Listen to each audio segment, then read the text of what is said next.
decided to do JP Morgan. And why I chose JP Morgan Chase is because while looking at Fortune 500 companies, I wanted to pick one that I have worked with, I am a customer of Chase, and one that I could potentially see myself working for as a finance major.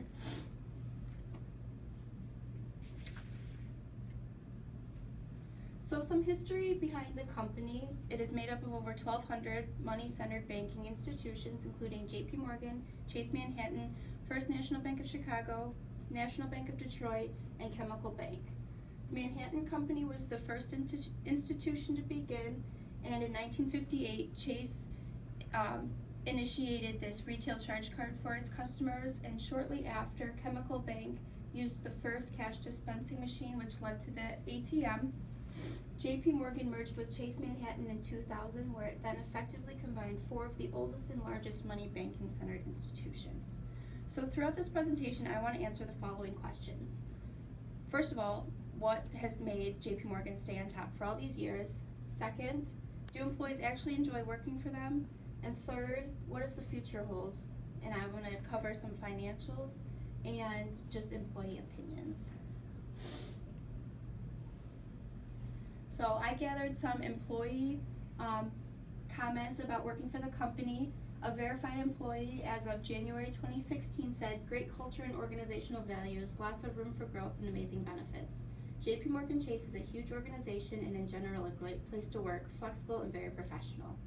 Another employee out of Texas said, "The intellectual capital and humane approach, competition. There are a lot of smart people here. The firm is fair, very paternalistic, and very team-oriented." Another employee out of New York said, "JP Morgan is a huge organization that offers opportunities across the firm. If you want to be in financial services, you will be able to find a role or a series of roles that fit your personality, lifestyle, education, and skill set.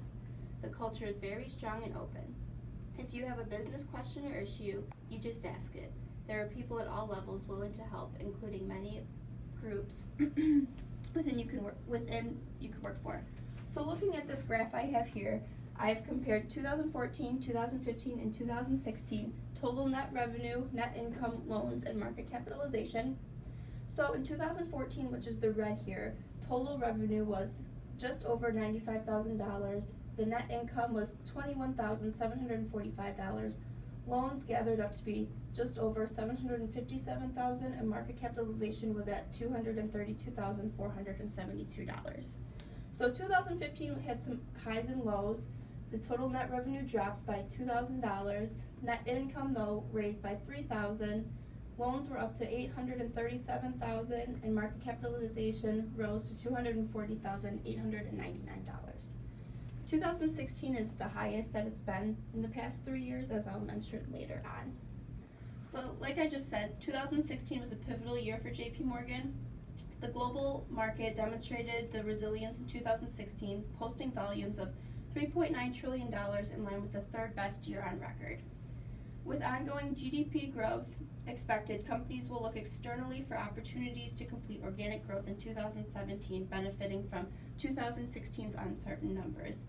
An active market's going to continue in 2017, and so are active cross-border transactions.